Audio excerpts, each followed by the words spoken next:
فَأَنزَلْنَا مِنَ السَّمَاءِ، پھر ہم نے اتارا آسمان سے ماءً پانی،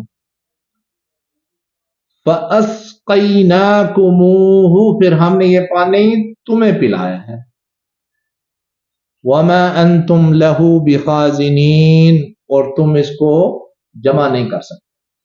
تو آج کل ہم یہ دیکھتے ہیں کہ جب رمضان کا مہینہ آتے ہیں تو لوگ سحری میں جو ہے نا پانی زیادہ سے زیادہ پی لیتے ہیں، لیکن کچھ ہی گھنٹوں بعد انسان کو پھر پیاس لگ جاتی ہے، چاہے جتنا مرضی پانی پی لے۔ تو اللہ تعالیٰ نے اتنے سالوں پہلے ہمیں بتا دیا کہ انسان کا جو جسم ہے وہ پانی کو سٹور نہیں کرتا، وہ کوئی پانی کی ٹینکی نہیں ہے۔ آپ جب پانی پیتے ہیں وہ فی الفور جتنی ضرورت ہے رہے گا، باقی سارا نیچے ہوگا۔ فَأَسْقَيْنَاكُمُوهُ پھر ہم نے تم کو وہ پانی پلائے، وہ پاک صاف پانی جو آسمان سے ہوتا ہے، وَمَا أَنْتُمْ اور تم جو ہو، تم نہیں ہو یعنی ایسا نہیں کرتے، لہو اس کے لیے یعنی اس پانی کے لیے، بِخَازِنِينَ کہ تم کوئی ٹینکی نہیں ہو، اس کو جمع نہیں کر سکتے۔ لہٰذا اس آیت سے ہمیں یہ سبق ملتا ہے کہ سحری کے وقت جتنا ضرورت کا پانی بس اتنا ہی پینا چاہیے، زیادہ نہیں پینا چاہیے۔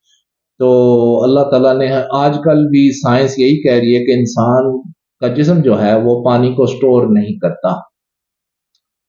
تو ان آیات کو میں نے غور سے پڑھا ہے اور میں نے کہا میں اپنے مسلمان بھائیوں سے اس کو شیئر کر دوں۔ وَأَقُولُ قَوْلِي هَذَا وَأَسْتَغْفِرُ اللَّهَ لِي وَلَكُمْ وَلِسَائِرِ الْمُسْلِمِينَ۔